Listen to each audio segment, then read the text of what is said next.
my fellow friends. Welcome to the program Careers Connect, an initiative of Mr. Rajiv Soni, a chartered accountant by profession. My name is Neelam Bedi Son. I'm a certified human resource trainer. I'm into industry from last more than 2 decades, and I have my working presence in Delhi and Dubai. According to UNICEF, the COVID-19 pandemic has battered education systems around the world, affecting close to 90% of the world's student population. In India, over 1.5 million schools closed down due to the pandemic, affecting 286 million children from pre-primary to secondary levels. This adds to 6 million girls and boys who are already out of the school prior to COVID-19. The pandemic hampered the routine of students and teachers gravely and impacted them how to deal with problems, and no one ever guessed the virus like this would ever come. Education was also hampered by the economic crisis, which reduced its inputs. According to studies, the epidemic had denied education to almost 32 crores of students. This is being referred to as a national crisis, and increase in unemployment as a result. Today, many students are suffering from stress, anxiety, and depression, and are facing a number of career options that are overwhelming but confusing. Here we at Careers Connect aims to help students to make an informed choice by interacting with young professionals globally who have chosen a path, a career of their choice, are struggling to compete. The show exhibits the educational runs, the trials and tribulations they are undergoing, the sacrifices they are making, and a great hope for a better and successful tomorrow. Now I invite Mr. Rajiv Soni, the man behind this program, to say a few words. Good evening, everybody. Careers Connect actually started 15 years ago, but it has its more recent origins in the year 2014, when a premier school in NCR of Delhi invited me to come and speak on 30 professions. I found that a little odd because one person cannot talk on more than one or two professions, maximum three. So I invited a lot of my friends from different professions, including four people from overseas who are in different parts of the world through the internet. At that time, the Zoom was not there and the Google Meet was not there. But there was some other high-powered internet software which connected all of us at 8 a.m. in the morning. So this is how it all started. And today, with the enhanced digital connectivity, it is easy to connect with a lot of people from around the world. And so today, this is one of the endeavors where we have Akshay. Akshay is a young person who I think who we feel that people like India needs, because they have the vision, they have the thought, they are researchers into labor, they are helping political strategy, as well as they are interested in public policy making. All three things are very important for the new India that is about to set in. So he's taken up these three things as a career, and we at Career Connect thought it important for him to come and share his thoughts with us, and why and how he has chosen this, the trials and tribulations, his sacrifices, what is his background. But I wish to emphasize here that the key purpose of the program is for Akshay to inspire the youth of India to figure out that, okay, this is something that I would like to do too, and take on that path, take on the challenges for a better India. So over to Neelam and to Akshay. Thank you. Thank you very much, Rajiv. Today we have with us Mr. Akshay Barik, a man who believes. Instead of thinking how hard your journey is, think how great your story will be. Try not to become a man of success, but rather try to become a man of value. A professionally qualified labor researcher, political strategist, social media and public policy analyst, Akshay, at 29 years of success story, has been an Indo-German young leader at IGYLF and also serves as an advisor to Cultural Bridge. He has been a German Chancellor Fellow at International Center for Development and Decent Work at the University of Kassel, Germany, and a guest researcher at International Labour Organization, Geneva. His entire schooling has been from APJ School, Calcutta, and then his graduation in political science honors from famous St. Xavier's College, Calcutta. He is also a postgraduate in globalization and labor from Tata Institute of Social Sciences, Mumbai, and a young Indian fellow from Ashoka University, Sonipat. He is currently pursuing his PhD in sociology from Humboldt University of Berlin, Germany. He has strong interest in politics, labor issues and rights, cyber hygiene, and labor cultural diplomacy. He's also worked for premium offices and was closely associated with eminent personalities and politicians. They are the NITIIO, Office of Members of Parliament, India, Chief Minister's Office, Government of Punjab, Indian Political Action Committee. He is a quick-witted and a go-getter personality from a very humble background who believes inside every self-made man is a poor kid who follows his dreams. Let's welcome today on board Mr. Akshay Barik. Welcome, sir, on board. Thank you, Ma'am Neelam. Thank you, Soni.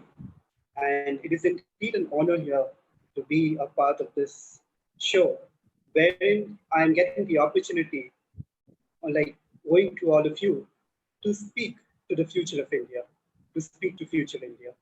And let's see if we can make a very bright future for the present India that we have. So thank you very, very much for this honor. And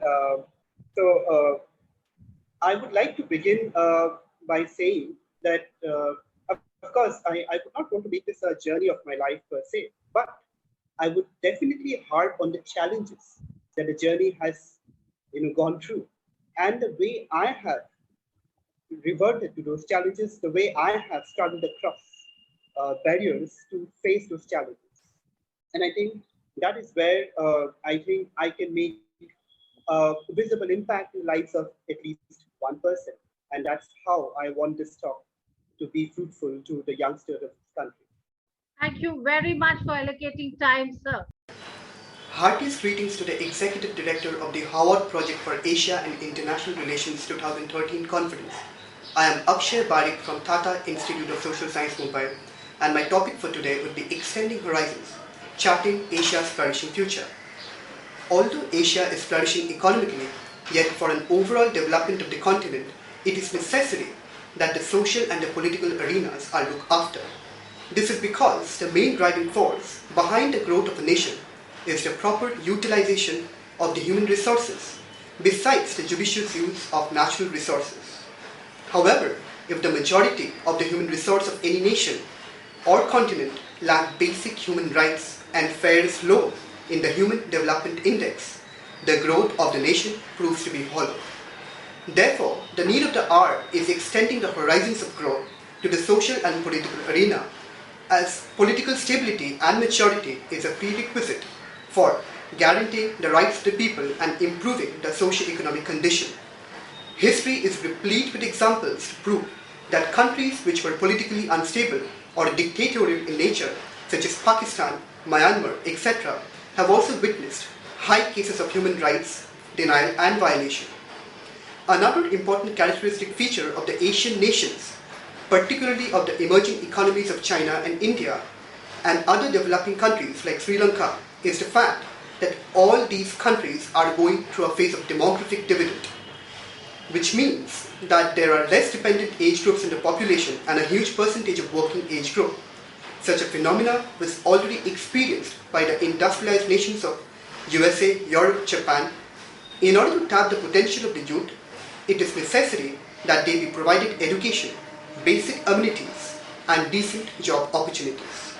Child labor is also a very significant issue that continues to bother the Asian nations, where in spite of national laws and international conventions, a sizable proportion of the labor force comprises of children below 14 years of age who are employed on roadside food stalls or as child sex workers and are highly exploited. Although the government have tried to abolish child labor, yet it continues unabated. Moreover, a solution has to be put forward for compensating the lack of employment that the child and his or her family suffer. This is due to the fact that in many cases it has been observed that the child may be the sole bread earner of the family, and if he or she is not allowed to work, then the entire family may suffer from starvation. The state has therefore to come forward to the aid of the child and his or her family and provide them social security and education. Therefore, the need arises to regulate the labor market conditions through national and international laws, thereby preventing the exploitation of the workers at the hands of the employers. Several other measures taken by the international organizations and NGOs, national governments in collaboration with trade unions, and civil society organizations can help guarantee human and labor rights to the vulnerable workers. Increasing access of basic amenities such as food, shelter, clothing, health, and education to the marginalized groups and providing them quality services would help ameliorate their condition. Besides, it must be the prerogative of the Asian states to undertake affirmative action so as to ensure equality of opportunities and equity in the society.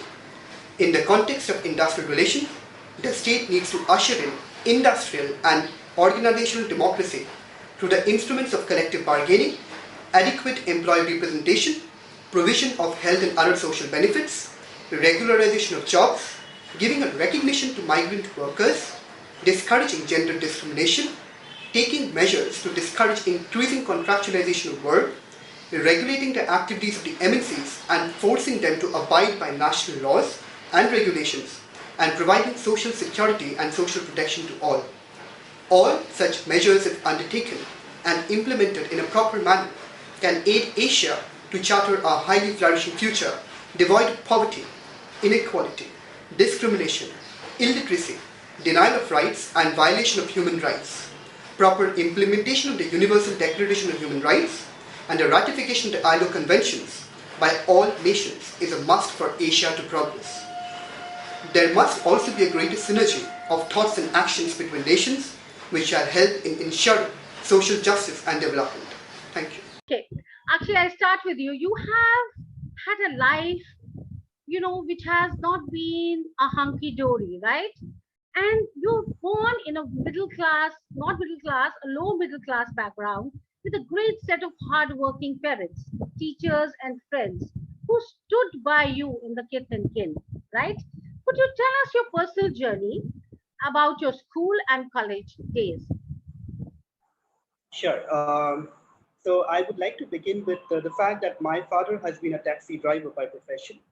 My Wow. mother used to assist my father, like she was a homemaker, but at the same time she used to serve as an ayah, as a helper, a female helper in the bus that we had. Wow. So we used to have Akshay travels, like that was my father's dream.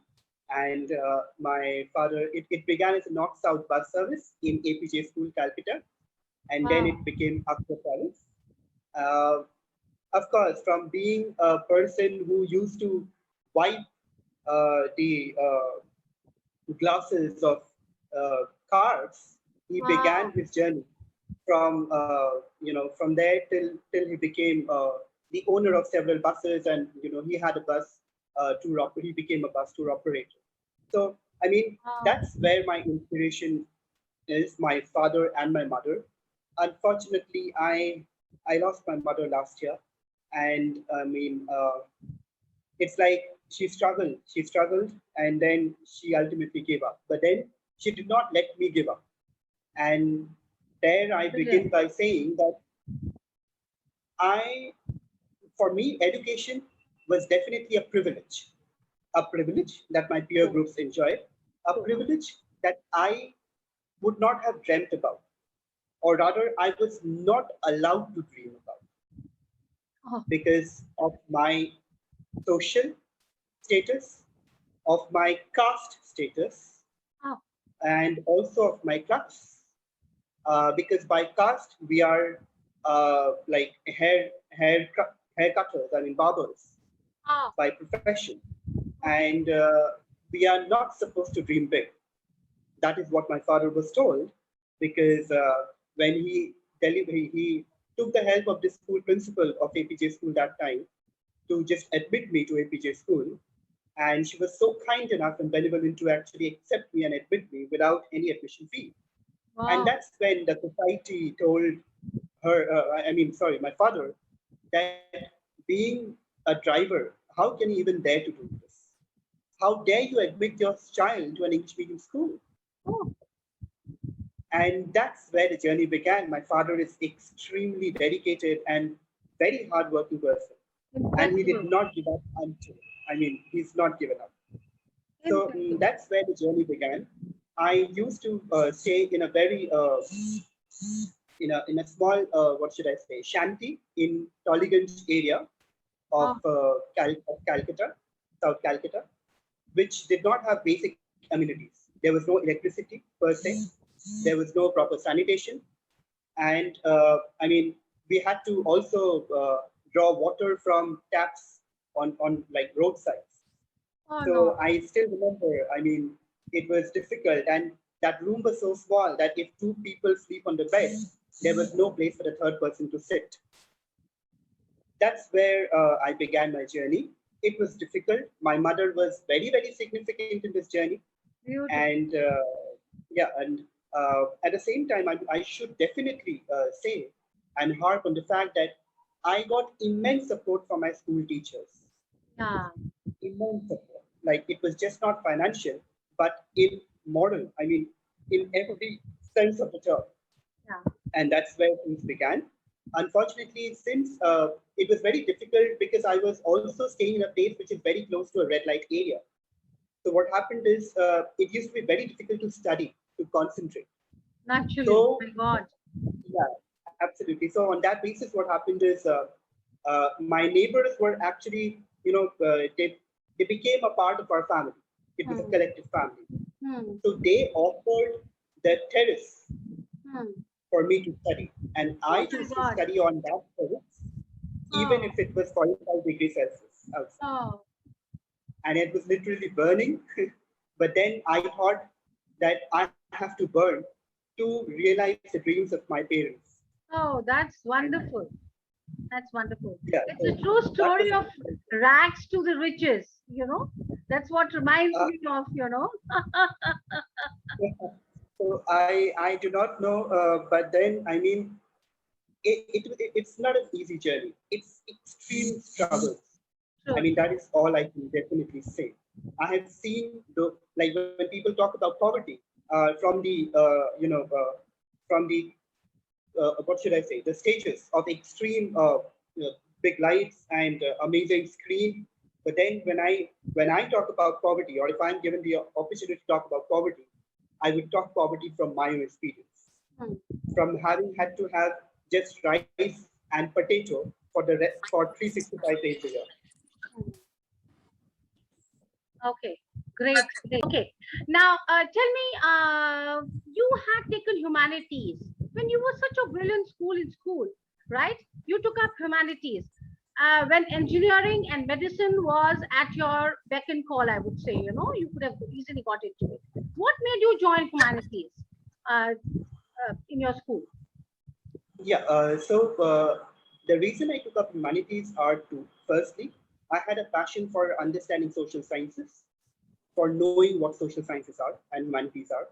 And the second, I had also taken up humanities on the advice of my school principal, Ma'am Rita Chatterjee, who was very instrumental in my educational and professional journey throughout. And she was the one who had told me, like when this is just an instance, for example. So when I was very, what should I say, apprehensive of taking up English elective for CBSE in 11 and 12.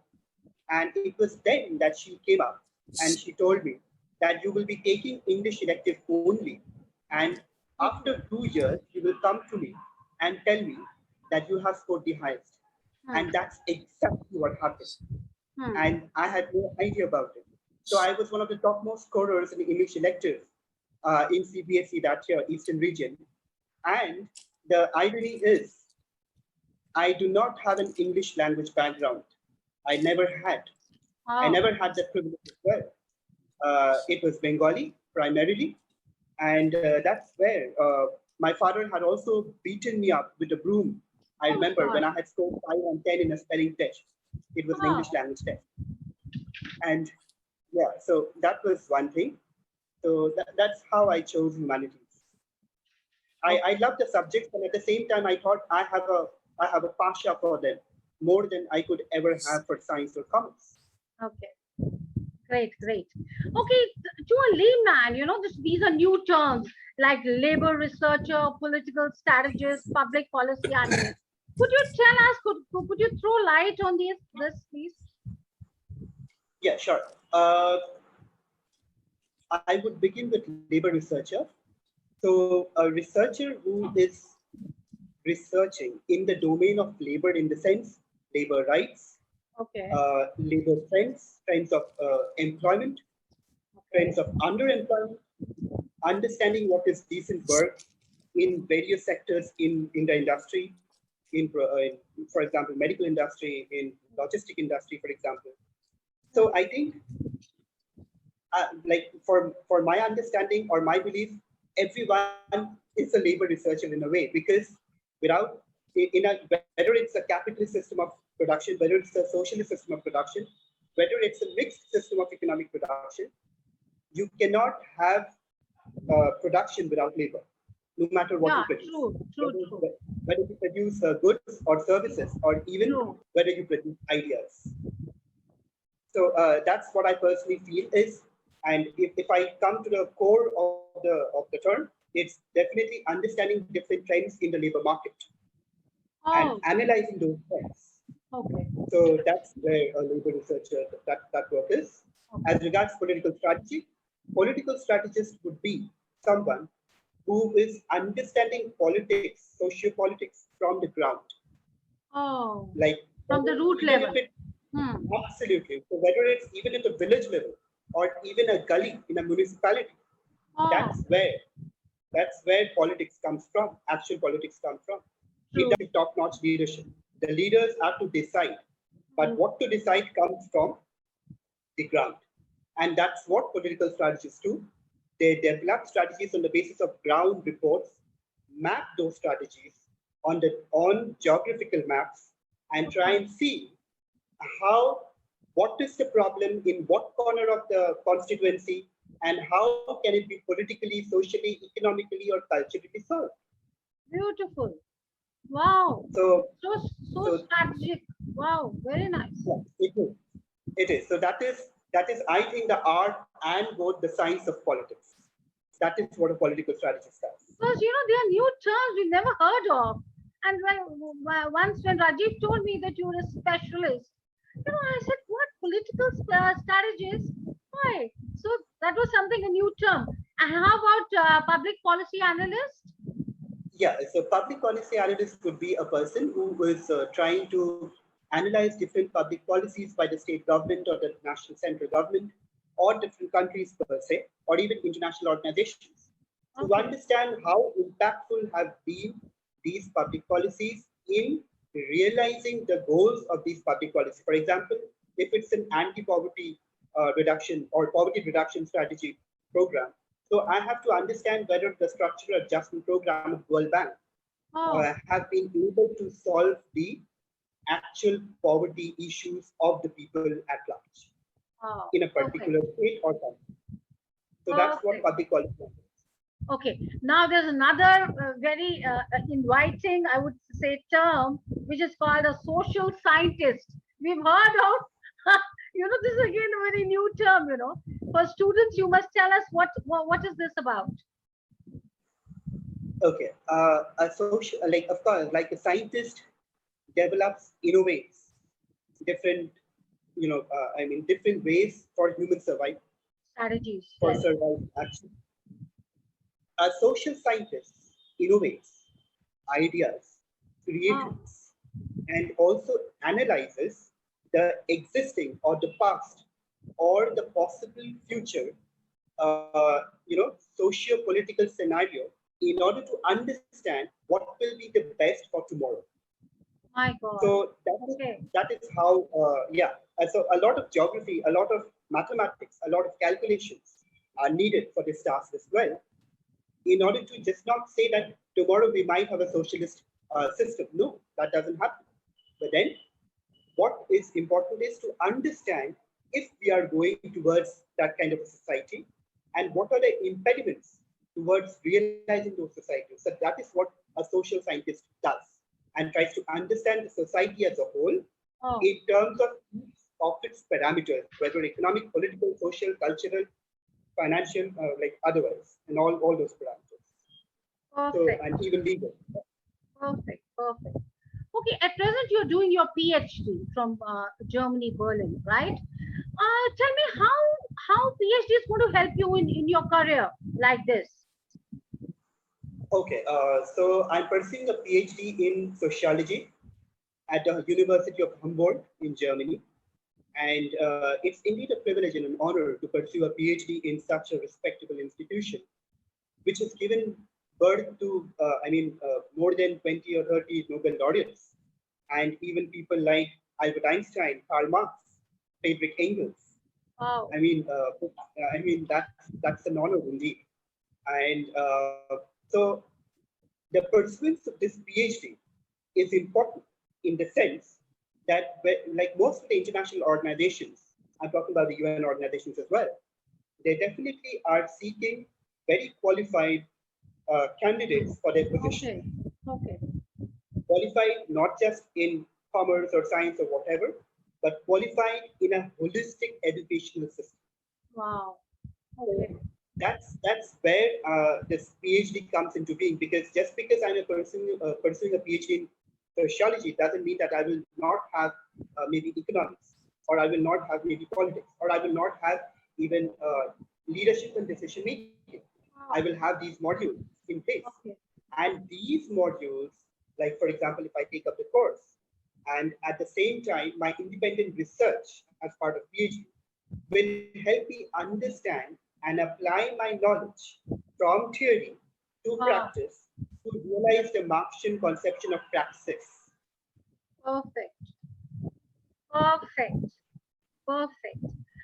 Okay, tell me, you've been a very fortunate, I think, a blue-eyed boy of school, college, and you were on scholarship for international assignments. Could you tell us your experiences and your time spent abroad while studying and while working? Yeah. Sure. So my first stint abroad was during the course of my tenure as a student of Masters of Globalization and Labor in TISS Mumbai. And I had met with an accident, I remember, and I had hurt my leg. And after I returned from the hospital, I remember I had gone to the library, even though I was not able to walk from. And on like in the library, it's one of the best libraries. I mean, amazing resources, to be very honest. So when I went there, I suddenly came across a poster on the library poster board. Usually people do not look at it, they overlook it. But then I somehow wanted to have a look at it. And then I realized that there is a chance of applying to an international MUN. It's a Model United Nations. Oh, And I had never been a part of MUN in my life. Until then, I had never been. Like, you do have MUN competitions in schools and colleges nowadays, but I was never part of it. And this was very new to me. So I immediately, on that day itself, I applied. And I also requested one of my professors from this, excuse me, to actually request for a recommendation letter. You won't believe the teachers that I got in life are so amazing. I called him up at maybe at 10, maybe at night, and he submitted the letter by wow. 1 a.m. Oh, good.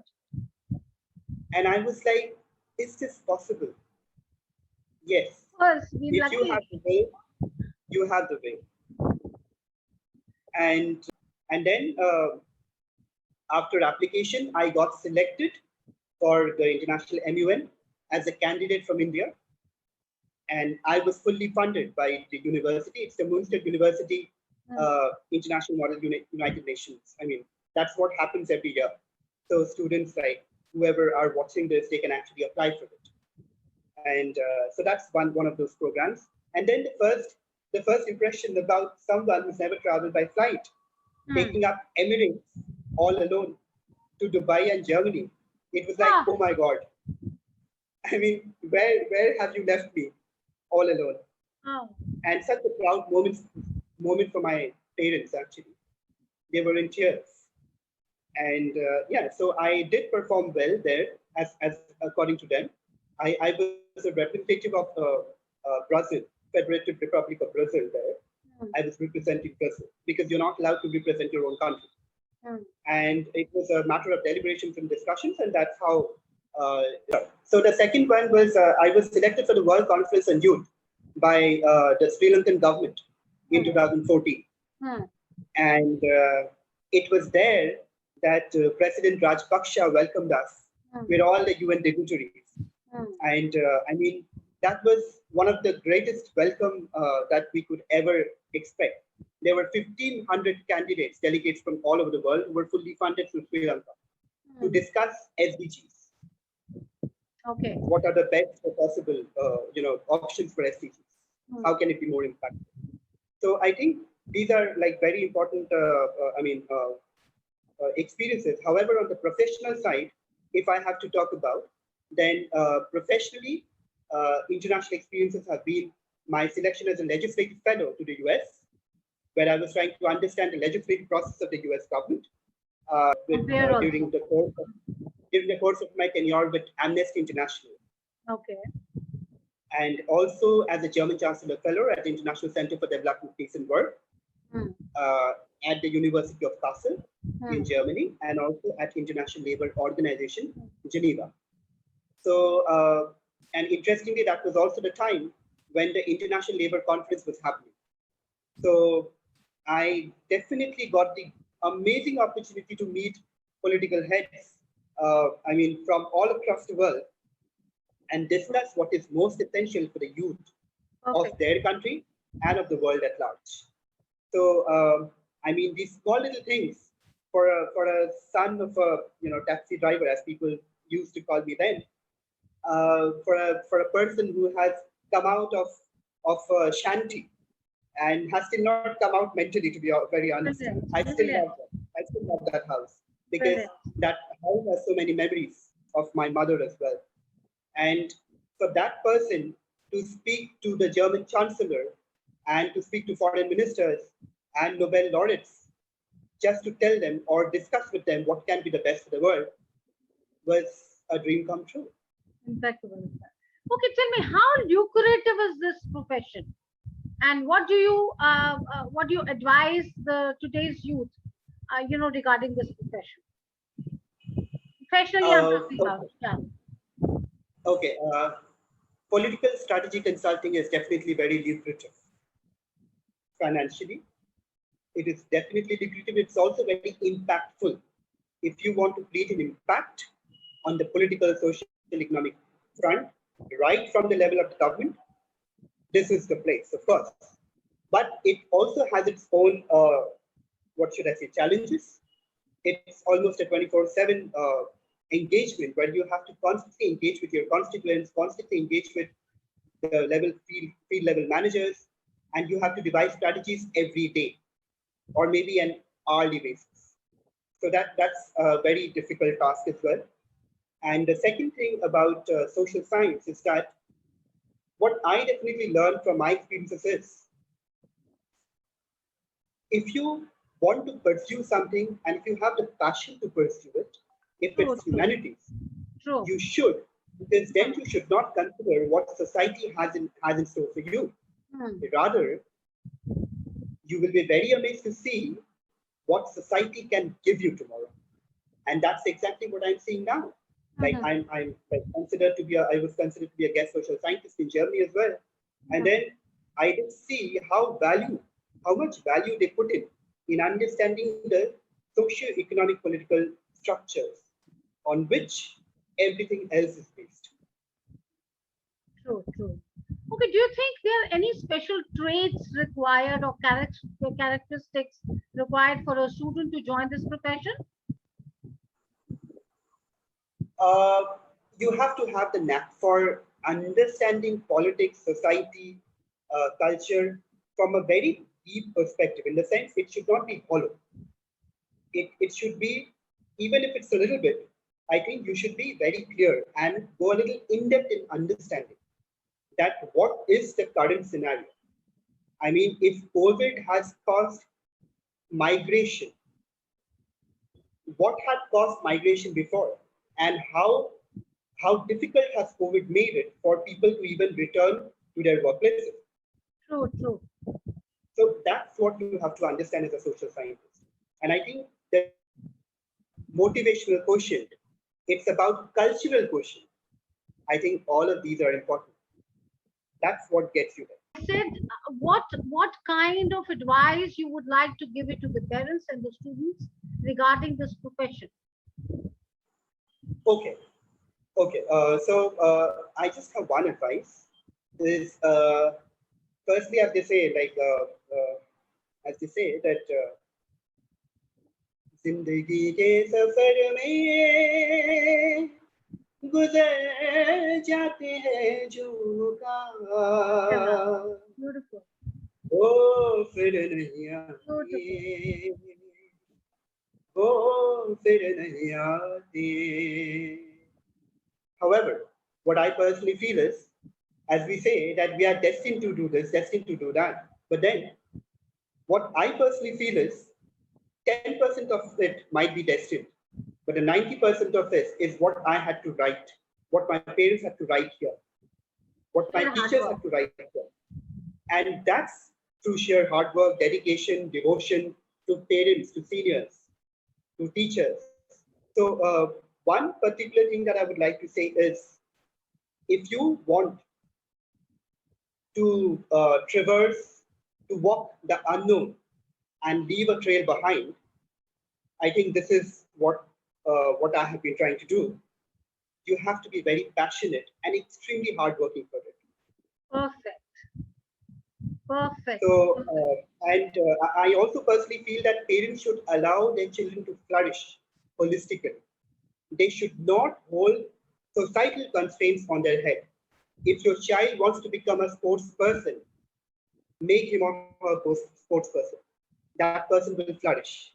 Don't just make her sit and study just for the sake of studying. That doesn't happen. This comes to the end of the program. Thank you very much for coming. And a little appreciation package for you. You strongly believe in, always bear in mind that your own resolutions to success is more important than any other. Don't worry when you are not recognized, but strive to be worthy of recognition. Logic will get you from A to B. Imagination will take you everywhere. This is actually your thought process, right? If you are walking down the right path and you're willing to keep walking, eventually you'll make a progress. Thank you very much for coming. Now over to Rajiv if he has any questions. No, I don't have any questions, but I am quite impressed with this young fellow, if I can call him a fellow. I think because today, today India is in the stage of a massive, transformation. So the three things, the three areas in which Akshay is specializing. So when we talk about labor, India is indeed a labor-intensive country, though we would now want it to move ahead and move into a manufacture or a service orientation. I think it's moving towards there, but we still remain largely an agrarian and a labor-intensive country. Second, political part of it. India is a highly political, it's very volatile also, if Akshay will permit me to say that. It's very volatile and it's very diverse. The political thought process in different parts of the country, north, south, east, west, totally different, which is, and yet there is something that is holding it together. And last thing is that, the public policy, which is important, because if you don't have public policy, how will you hold the public together? So I think Akshay has spoken well, and I hope a lot of people will hear him, and I'm sure they will be inspired to join, because that's what the new India needs. Thank you very much, Akshay. Thank you, Neelam. Thank you, Akshay, for coming viewers. once again. Thank you, Rajiv. Thank you, Inza. And thank you, this iPhone, I don't know the name. And thank you, Javed.